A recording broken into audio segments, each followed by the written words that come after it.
தேவனுடைய நாமத்திற்கு மகிமை உண்டாகட்டும். அப்போஸ்தலனாகிய பவுலின் மறுபக்கம் என்ற தலைப்பில் இரண்டாவதாக கடைசியில் 7ஆம் பகுதியாக 7வது நம்பராக கிறிஸ்தவ பேராலே அநேக பிசாசின் ஊழியர்கள் சபைகளில் திரிகிறார்கள் என்று சபையை பவுல் எச்சரிக்கிறார். 2 கொரிந்தியர் 11ஆம் அதிகாரத்தில் 15ஆம் வசனத்தில் வாசிக்கும்போது, ஆகையால் அவனுடைய ஊழியக்காரரும் நீதியின் ஊழியக்காரருடைய வேஷத்தை தரித்து கொண்டால் அது ஆச்சரியம் அல்லவே அப்படின்னு சொல்கிறான். அவனுடைய ஊழியக்காரரும் எவனுடைய முன்னாடி நீங்கள் மேலே 14ஆம் வசனம் பார்த்தீங்கன்னா, அது ஆச்சரியமல்ல, சாத்தானும் ஒளியின் தூதனுடைய வேஷத்தை தரித்து கொள்வானே. சாத்தானைத்தான் அவன் என்று சொல்லி அவனுடைய ஊழியக்காரனே ஒளியின் தூதனுடைய வேஷத்தை தரித்து நல்ல ஊழியர்களைப் போல நீதியின் ஊழியக்காரன் மாதிரி வேஷம் தரித்து சபையில் நுழைஞ்சிருக்கான் என்று இங்கே சபையை பவுல் எச்சரிக்கிறான். அப்படி நீதியின் ஊழியக்காரனுடைய வேஷத்தை தரித்து ஒளியின் தூதனுடைய வேஷத்தை தரித்து என்ன பேசுகிறாங்கன்னா, 4ஆம் வசனத்தில் வேறொரு இயேசுவை இங்கே வாசிக்கும்போது நல்லா கவனிச்சிங்கன்னா, வேறொரு இயேசு 4ஆம் வசனத்தில், எப்படி எனில் உங்களிடத்தில் வருகிறவன் நாங்கள் பிரசங்கியாத வேறொரு இயேசுவை பிரசங்கித்தானால், அல்லது நீங்கள் பெற்றிராத வேறொரு ஆவியையும் நீங்கள் ஏற்றுக்கொள்ளாத வேறொரு சுவிசேஷத்தையும் பெற்றீர்களானால் நன்றாய் செய்திருப்பீர்களே. இந்த வசனத்தில் வேறொரு இயேசு, வேறொரு சுவிசேஷம், வேறொரு ஆவி என்ற காரியத்தை உள்ளது கவனிங்க. ஏன்னா ஆதியில் சாத்தானாக வராமல் ஏவாள்கிட்ட சர்ப்பரூபம் கொண்டு தான் வந்தான். அந்த மாதிரி உங்களையும் இயேசுவின் பேரை சொல்லி ஏமாத்திடுவானோ என்று பயந்துருக்கேன்னு அதில் 3ஆம் வசனத்தில், அதுக்கு மேலே உள்ள 3ஆம் வசனத்தில் பவுல் சொல்கிறான். ஆகிலும் சர்ப்பமானது தன்னுடைய தந்திரத்தினாலே ஏவாளை வந்தித்தது போல உங்கள் மனதும் கிறிஸ்துவ பற்றி உண்மை நின்று விலகும்படி கெடுக்கப்படுமோ என்று பயந்திருக்கேன்னு சொன்னான். கெடுத்துருவான். அதில் 2ஆம் வசனத்தில் உங்களை கற்புள்ள கன்னிகையாக எண்ணி ஒரே புருஷனுக்கு உங்களை ஒப்பு கொடுத்தபடியால் தேவ வைராக்கியமான ஒரு வைராக்கியம் கொண்டிருக்கேன்னு பவுல் சொல்கிறான். இந்த வைராக்கியம் இன்றைக்கி உள்ள ஊழியர்களுக்கு இருக்கணும். மூத்த ஊழியக்காரன், பெரிய அறிவாளி, மிஷினரி, கெட்டிக்காரன், அடியேங்கப்பா, அவன் தவறுது பார்த்தா, அவன் ஓடுறது பார்த்தா அங்கிட்டு இங்கிட்டு மேடையில் ஒரு இடத்துல நிற்க மாட்டான் போல் இருக்கு.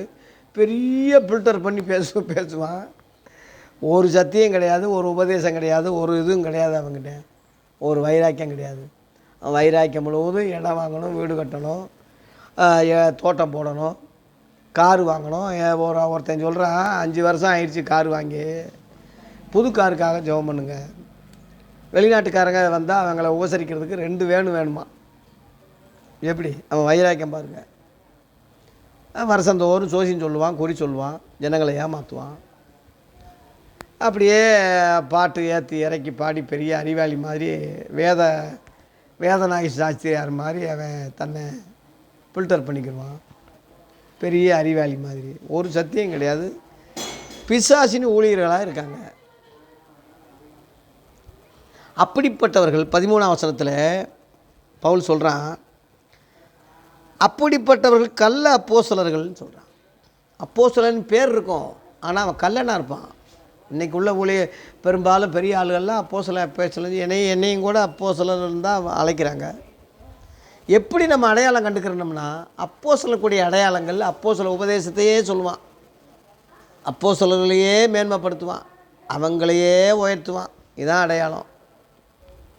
அதானே ஒருத்தன் குடிகாரன்னு சொல்கிறதுக்கு அடையாளம் என்ன? உளறிக்கிட்டு வச்சுக்கிட்டு எல்லாம் போதையில் தடுமாடிக்கிட்டு இருப்பாங்கன்னா குடிகாரன். அதுபோல் அப்போஸ்தலன்னா அப்போஸ்தலனை பற்றி தானே சொல்லணும். இவன் அப்போஸ்தலன் பேரை வச்சுக்கிட்டு வாயை திறந்தால் பழைய ஏற்பாட்டையே சொல்லிக்கிட்டு இருக்கானே. ஆதி அப்போஸ்தலர்கள் அப்படி பழைய ஏற்பாடை யூதர்களை கிறிஸ்தவர்களை ஆக்குவதற்காக சில விஷயங்கள் அவங்க கையாளப்பட்டது. ஏன்னா அவன் பழைய ஏற்பாட்டையே மத வெறியாக இருக்கிறதுனால அவன் எதை விரும்புகிறானோ, எதை நம்பியிருக்கானோ, எதை சார்ந்திருக்கானோ அதிலிருந்து சில உதாரணங்கள் எடுத்து அவர் இயேசு கிறிஸ்து தான், அது நிழலாட்டம், இவர் தான் நிஜம்னு காட்டுவதற்காக சில காரியங்கள் வந்து யூதர்களுக்கு அப்போஸ்தலர் சொல்லியிருக்காங்க. ஏன்னா யூதர்கள் மத்தியில் தான் ஊழியம் தொடங்கப்பட்டது. அதனால் அதை வந்து கையாண்ட வேண்டி தான் இருக்குது. அவர் இந்தியாவில் இயேசு பிறந்திருந்தா புராணங்களில் எழுதியிருக்க, அதில் இதிகாசங்களில் எழுதியிருக்க, ரிக்கு வேதத்தில் என்னை பற்றி பலி ஆடுகாக எழுதியிருக்கேன்னு சொல்லியிருப்பார். வணங்குவாய் ஜெகஜோதி ஒருவனாகின்னு அகஸ்திய முனிவர் சொன்னது சொல்லியிருப்பார். ஜோதியை பற்றி தீபங்களை பற்றி சொன்னதெல்லாம் இவர் சொல்லியிருப்பார். அவர் உலக இரட்சகராக நடுமையத்தில் இஸ்ரேல் பிறந்ததுனால, இஸ்ரேல் யூதர்கள் மத்தியில் பிறந்ததுனால ரட்சிப்பு யூதர்கள் வழியாக வந்ததாக சொன்னார். அந்த யூதர்களுக்கு தான் சுவிசேஷம் அறிவிக்கப்பட்டது. மனம் திரும்புங்கன்னு சொல்கிறதே அவங்களுக்கு தான், மனம் திரும்புங்கன்னு சொன்னதே அவங்களுக்கு தான். அதனால் அவங்க வேதத்தை அப்போஸ்தலர் கையாண்டாங்களே தவிர பழைய ஏற்பாட்டையும் புதிய ஏற்பாட்டையும் வஞ்சகம் இல்லாமல் சேர்த்து இன்றைக்கி உள்ள மாதிரி மண்ணையும் சோத்தையும் சேர்த்து பேசலை. அப்போஸ்தலர் 13:39 மோசே நியாயப்பிரமாணத்தினாலே எவைகளிலிருந்து விடுதலையாகி நீங்கள் ரட்சிக்கப்படாமல் இருந்தீங்களோ, இயேசுவை விசுவாசிக்கிற இவராலே நீங்கள் விடுதலையாகி நீங்கள் ரட்சிக்கப்படுவீங்கன்னு சொல்லியிருக்கு அப்படின்னு போட்டிருக்கு. மரத்திலே தூக்கப்பட்ட எவனும் சபிக்கப்பட்டவன் எழுதியிருக்கப்படி கிறிஸ்து நமக்காக சாபமாகி நியாயப்பிரமாணத்தின் சாபத்திலிருந்து நம்மை நீங்களாக்கி மீட்டு கொண்டாருன்னு கலாத்தியரில் 3:13 கலாத்திய சபைக்கு பவுல் சொன்னான். அந்த பிரமாணத்திலிருந்து கிறிஸ்தவ பிரமாணத்துக்கு, விசுவாச பிரமாணத்துக்கு கொண்டு வர்றதுக்கு தான் அவங்க பாடுபட்டாங்களே தவிர புதிதும் ஜீவனமான ஒரு மார்க்கத்தை ஏற்படுத்தினார் என்று சொல்லி எபிரேயர் 10:19 அந்த புதிய மார்க்கத்தை கொண்டு வர்றதுக்கு தான் முயற்சி பண்ணாங்க. எபிரேயர் நிருபம் முழுவதும் அந்த மத வெறியர்கள் உள்ள யூதர்களை கிறிஸ்தவங்களாக மாற்றுவதுக்கு தான் எபிரேயர் நிருபமே எழுதப்பட்டது. அந்த நிருபம் பார்த்திங்கன்னா பழைய ஏற்பாட்டுக்கும் புதிய ஏற்பாட்டுக்குள்ள வித்தியாசத்தை அழகாக அருமையாக சொல்லியிருப்பாங்க. எவன் படிக்கிறான் இன்றைக்கி நிருபத்தை, எவன் படிக்கிறான்? அதனால் இன்றைக்கி உள்ள ஊழியக்காரை முழுவதும் அப்போஸ்தலன் போட்டுக்கிட்டால் கள்ள அப்போஸ்தலனாக இருக்கான். அடுத்து கபடமுள்ள வேலையாட்களாக இருக்காங்க. கபடம்னா சூழ்ச்சி, தந்திரமாக இயேசுக்கு ஊழியக்காரன் மாதிரி நடிச்சுக்கிடுவான், இங்கிட்டு சிரிச்சிக்கிடுவான், கிண்டல் அடிச்சுக்கிடுவான், இங்கே கிண்டல் அடிப்பான், விசில் அடிப்பான், இங்கிட்டு அப்படியே ஒயிட்டனை வீட்டு போட்டுக்கிட்டு அல்லேலுயான்னு வருவான். ஒயிட்டனை வீட்டு போடுறதுனால ஒருத்தனை நம்ம நம்பிட முடியாது. இப்போ நாகர்கோவில் சைட்லலாம் ஒயிட்டனை வீட்டு போட்டு மொட்டை தலையாக ஒருத்தன் இருந்து மீசை எடுத்துட்டான்னா அவன் தான் அப்புறம் சுற்றுவாங்க. அப்படி ஒரு நிலைமை. அந்த பக்கம் இன்னொரு கூட்டம் சாதுன்னு சொல்லி அங்கேயே போட்டுக்கிட்டு மீசை தாடியெல்லாம் வளர்த்துக்கிட்டு கிருபாசனம் சாவின்னா சாதுன்னா அது ஒரு அடையாளம். மனுஷன் முகத்தை பார்க்கிறான் என்பது எவ்வளோ உண்மையாக இருக்குது. தோற்றத்தின்படி திருப்பி செய்யாதீங்க.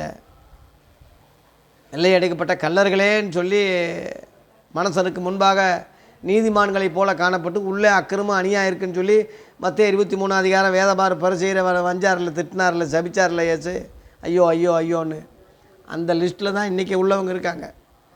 அதனால் கபடங்களை, வசனங்கள், உபதேசங்களை வச்சு தான் புரிஞ்சுக்க முடியும். கிரிகளை வச்சு தான், கனிகளை வச்சு தான் புரிஞ்சுக்கிற முடியுமே தவிர உடையோ தோற்றத்தையோ வச்சு ட்ரெஸ்ஸையோ வச்சு ஒருத்தன் கண்டுபிடிக்க முடியாது. அதுக்காக கோமாளி மாதிரி ட்ரெஸ் பண்ணுங்கன்னு நான் சொல்ல வரல. தகுதியான வஸ்திரம். ஒரு ஊழியக்காரன் என்ன பார்க்கும்போது ஒரு ஊழியக்காரன் மாதிரி ஒவ்வொரு ஸ்கூலுக்கும் யூனிஃபார்ம் இருக்குது. அது ஒரு ஊழியக்காரன் சொல்கிற போது ஒரு தகுதியான வஸ்திரம் அவனை பார்க்கும்போது ஒரு ஊழியக்காரன் மதிக்கிற அளவில் அவன் ட்ரெஸ் பண்ணணுமே தவிர சினிமாக்காரன் மாதிரி கோமாளி மாதிரி திரிங்கன்னு சொல்லி நானும் சொல்லலை. அடுத்து கிறிஸ்துனுடைய அப்போஸ்தலனுடைய வேஷத்தை தரித்து கொண்டவளாக இருக்கிறார். வேஷம் ஏசுநாதர் மாதிரியே தாடி மீசம் முடியெல்லாம் வச்சுக்கிட்டு அங்கேயே போட்டுக்கிட்டு ஒரு கயிறை கட்டிக்கிட்டு ஏசுநாதர் மாதிரியே சிஎஸ்ஐ ஆளுங்க ஆர்சிக்காரங்க முழுவதும் காப்பு நாடாக்களை அகலமாக்கி தொங்கலை பெரிதாக்கி மனசரால் வந்தனங்கள் என்று அழைக்க விரும்பி இப்படி மத்தேயு 23 சொல்கிற மாதிரி அந்த பழைய ஏற்பாட்டு அந்த ஆசரிப்பு முறையில் தான் எல்லாம் நடக்கிறாங்க. அதான் வேஷம் தரிக்கிறதுன்னு சொல்கிறோம்.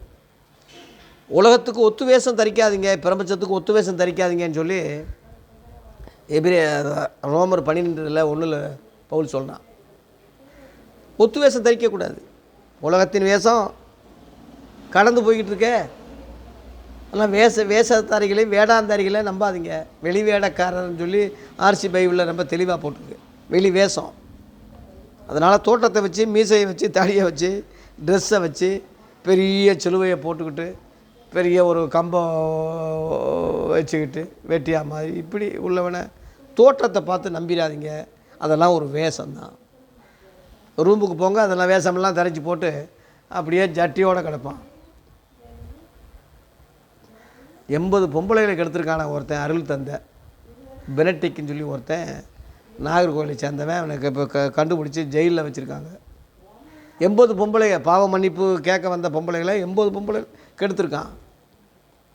அப்போ அது அவன் போட்டது வேஷம் தானே. அவன் குறுந்தாடி மாதிரி வச்சுக்கிட்டு இருப்பான். அவன் தோற்றம் முழுவதும் அங்கி ஆர்சி ஃபாதரு, தந்தை, அருள் தந்தை செய்கிற காரியமாக அது. இன்னும் நிறைய விஷயம் இருக்குது. அதனால் வேஷங்களை நம்பாதீங்க, மோசம் போயிடுவீங்க. வேறொரு இயேசுவையும் வேறொரு சுவிசேஷத்தையும் வேறொரு ஆவி உள்ள உடையவளாக இருக்கிறாங்க. ஏன்னா சாத்தானுடைய தந்திரம்.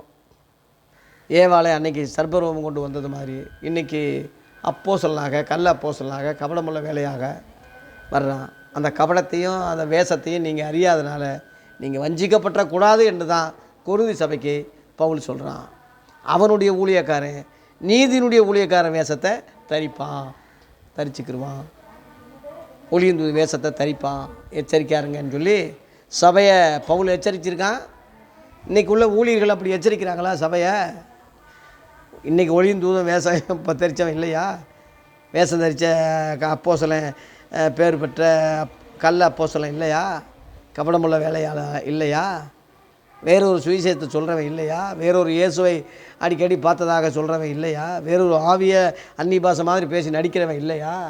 இன்றைக்கி உள்ளவன் எவனும் சொல்லலையே. அந்த ஆவிகளை பகுத்தறிக்கிற வரம் இல்லாதனால தானே. அந்த வரத்தையே காசு கட்டுறா, நான் சொல்லி கொடுக்குறேன்னு சொல்கிறான் ஒருத்தன். ஒவ்வொரு வரத்துக்கு ஒவ்வொரு தொகையை நியமித்து இந்த வரத்துக்கு இவ்வளோ ரூபாயை கட்டுங்க, நான் சொல்லி கொடுக்குறேன் ஒருத்தன். இதுவே பிழப்பாக நடத்துகிறான். தெய்வ பக்தி ஆதாய தொழிலுண்டு என்றான். அவனையும் ஒரு கூட்டம் நம்பிக்கிட்டு அவன் பெரிய தீர்க்கதரிசின்னு சொல்லிக்கிட்டு இருக்கான். அவன் கோட்டு மேலே கோட்டு, சட்டை மேலே சட்டை, அதுக்கு மேலே சட்டை. முட்டா பையங்க. அதனால் பிசாசின் ஊழியர்கள் நிறையா நுழைஞ்சிட்டாங்க. 2 பேதுரு 2 அதிகாரம் 1-3 வரை நல்லா பாருங்கள். ஜனங்களுக்குள்ளே கள்ள போதர்கள் இருப்பாங்க, உங்களுக்குள்ளே கள்ள தீர்க்கதரிசிகள் இருப்பாங்க. கேட்டுக்கேதுவான வேத புரட்டங்களை தந்திரமாக நுழைய பண்ணி கிரயத்து கொண்ட ஆண்டவரை மறுதளிப்பாங்க. அவன் கெட்ட நடக்கையை அநேகர் பின்பற்றுவாங்க. அவங்க நிமித்தம் சத்திய மார்க்கம் தூஷிக்கப்படும். பொருளாசை உடையவர்களாக தந்திரமாக பேசி உங்களை கெடுப்பாங்க, உங்கள் ஆத்துமாக்களை பெரட்டுவாங்கன்னே போட்டிருக்கு. அன்றைக்குள்ள ஊழியர்கள் அப்படி கரெக்டாக சொல்லியிருக்காங்க, சபையை எச்சரிச்சிருக்காங்க. இன்றைக்கி உள்ள ஊழியக்காரன் எவன்டா சொல்கிறேன் அதை? ஏதோ அந்த எளிய ஊழியக்காரன் கழுதை கத்துற மாதிரி கத்திக்கிட்டு இருக்கேன். ஏழை ஞானம் அசட்டை பண்ணப்படுது. இந்த சத்தியத்தை நான் இன்றைக்கி ஒரு பெரிய பணக்காரனாக இருந்தால், இன்றைக்கி உள்ள பெரிய ஊழியர்கள் மாதிரி ஒரு ஜாதி உடையவனாக இருந்தால் என்னையே தூக்கி கொண்டாடுவாங்க. எல்லாத்துலேயுமே நான் பின் வாங்கினவன், பின்தங்கியவன், எல்லாத்துலேயுமே நான் தாழ்மையானவன். இயேசு கிறிஸ்துவின் சத்தியத்தை பேசுகிற இந்த உயர்வை தவிர உலக உயர்வு எனக்கு ஒன்றுமே வேண்டாம், இல்லை, அது தேவையும் இல்லை. ஏன்னாலும் சத்தியத்தை எனக்கு கொடுத்துருக்காரே, சொல்ல தைரியம் கொடுத்துருக்கிறாரே, அது போதும்.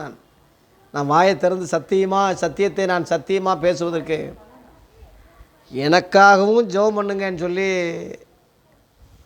எபேசியர் 6:20 பவுல் கேட்டுக்கொண்டானே, அந்த ஒரு வேண்டுதலை தவிர உங்ககிட்ட நான் வேறு எதையும் எதிர்பார்க்கல. அடியனுக்காக ஜெபம் பண்ணுங்க, என் உறுதியிலிருந்து விலகக்கூடாது. நாளைக்கு எனக்கே ஒரு பணத்தை ஒரு அமௌண்ட்டாக கொடுத்து ஒரு உபதேசத்துக்கு என்னை திருப்பினா அதில் நான் உறுதியாக இருக்கணும். இது வரைக்கும் என்னை காத்து வர்றாரு, இனியும் காப்பார் என்று அவரையே நம்பியிருக்கிறேன். நீங்களும் எச்சரிப்பாக சொல்கிறேன். கள்ள ஊழியர்கள், பிசாசின் ஊழியர்கள் நிறையா நுழைஞ்சிருக்காங்க. எச்சரிக்கையோடு இருந்து ஜாக்கிரதையாக இருந்து நல்ல ஊழியர்களை கண்டுபிடிச்சி அவங்கள பின்பற்றுங்க. கெட்ட ஊழியர்களை கண்டுபிடிச்சி அவங்கள விட்டு விலகுங்க. குறிப்பாக ஆதி அப்போஸ்தலர்களை பின்பற்றுங்க, நிருபங்களை பின்பற்றுங்க. என்னுடைய யூடியூப்பு அதிகமாக பாருங்கள். அதில் பிடிச்சிருந்தா யோசித்து ஒரு தடவைக்கு 10 தடவை யோசித்து பின்பற்றுங்க. அப்படியே நம்பிடாதீங்க. அப்படியே நம்பி தானே எல்லோரும் பின்னாடி போய் நாசமாக போச்சு. அதனால் நல்ல ஊழியர்களை கண்டுகொள்ள கண்கள் திறக்கப்பட, நீங்கள் வஞ்சிக்கப்படாமல் இருக்க உங்களுக்காக நான் ஜெபிக்கிறேன். இந்த 2ஆம் பவுலுடைய அப்போஸ்தலனாகிய பவுலுடைய மறுபக்கம் என்ற தலைப்பில் 2ஆம் பகுதியில் இந்த 7 பாயிண்ட் இன்றைக்கோட முடிச்சிட்டேன். நாளைக்கு அப்போஸ்தலனாகிய பவுலுடைய 3ஆம் பகுதியை அதில் ஒரு 7 காரியத்தை சொல்ல போகிறேன். அதுக்கு பிறகு 4ஆம் பகுதியில் அங்கிட்டு ஒரு 7 காரியம் சொல்ல போகிறேன். அதுக்கு பிறகு தொடர்ந்து அப்போஸ்தலர்கள் சொல்கிற மறுபக்கங்கள் எல்லாம் தொடர்ந்து எச்சரிக்க நான் கடமைப்பட்டிருக்கேன். அடியானுக்காக ஜெபம் பண்ணுங்கள். நன்றி, வணக்கம்.